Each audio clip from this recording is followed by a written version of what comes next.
Você já passou por um momento tão difícil que as palavras simplesmente não saíam?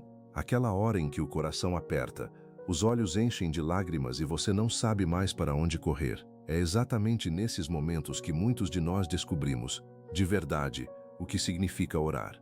Não uma oração de ritual, não uma frase decorada repetida por obrigação, mas aquela conversa honesta, crua, cheia de alma, com o Deus que criou o universo e ainda assim conhece cada fio do seu cabelo. Hoje eu quero falar com você sobre o poder da oração.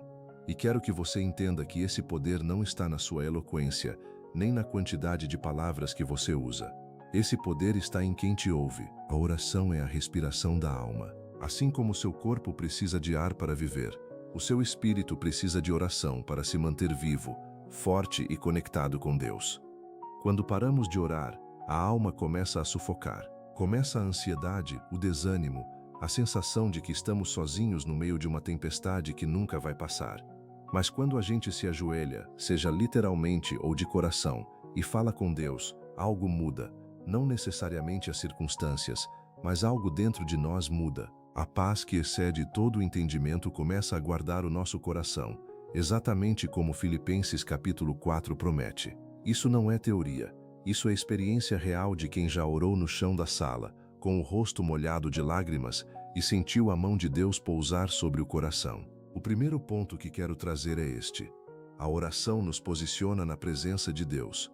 Quando oramos, não estamos enviando uma mensagem para uma caixa de entrada que pode ou não ser lida. Estamos entrando no trono da graça, como Hebreus nos diz, com confiança, sabendo que encontraremos misericórdia e graça em tempo oportuno. Deus não está distante, Ele está mais perto do que o seu próprio fôlego, e quando você ora, você reconhece essa proximidade. Você deixa de tentar resolver tudo com as suas próprias forças e começa a operar a partir de um lugar de dependência saudável e poderosa. A oração nos lembra que não somos o centro do universo, que há um Pai amoroso que segura as rédeas de tudo e que nada passou pela sua vida sem que Ele já tivesse um plano para atravessar com você. O segundo ponto é que a oração transforma quem ora. Muitas vezes esperamos que a oração mude as pessoas ao nosso redor, que mude as situações, que mude o nosso saldo bancário, a nossa saúde, o nosso relacionamento. E sim, Deus pode mudar tudo isso. Mas a grande transformação que a oração opera, antes de qualquer coisa, acontece dentro de nós. Quando você passa tempo com Deus, você começa a enxergar com os olhos dele. O seu coração começa a ser amolecido naquelas áreas onde estava endurecido. Aquela mágoa que você carregava há anos começa a se dissolver no calor da presença de Deus.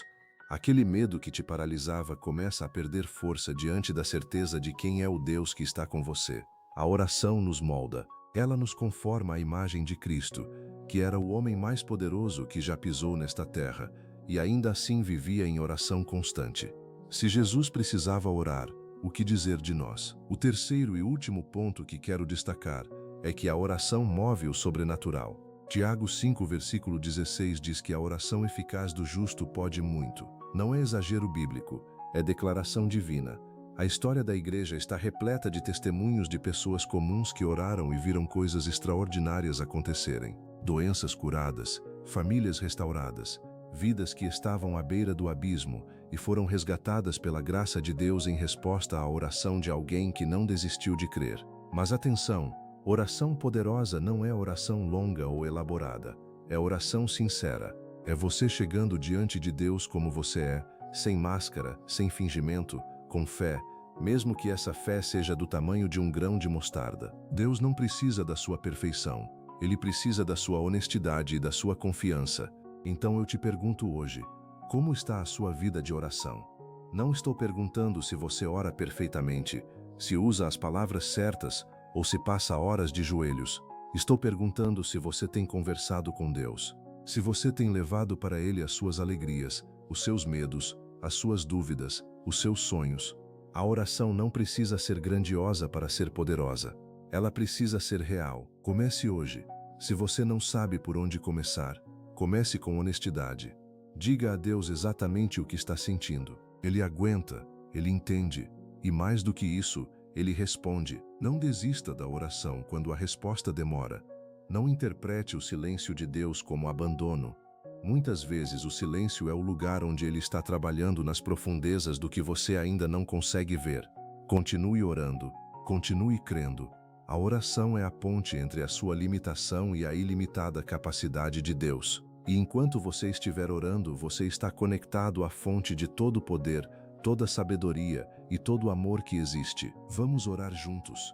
Pai, obrigado por nos ouvir sempre que clamamos. Ensina-nos a orar com fé genuína, confiando que estás trabalhando mesmo quando não enxergamos. Que a nossa oração seja o respiro da nossa alma todos os dias. Em nome de Jesus. Amém. Se essa reflexão foi boa para você, compartilhe com alguém que precisa ouvir isso hoje. Se inscreva no canal para não perder nenhuma reflexão. Que Deus te abençoe.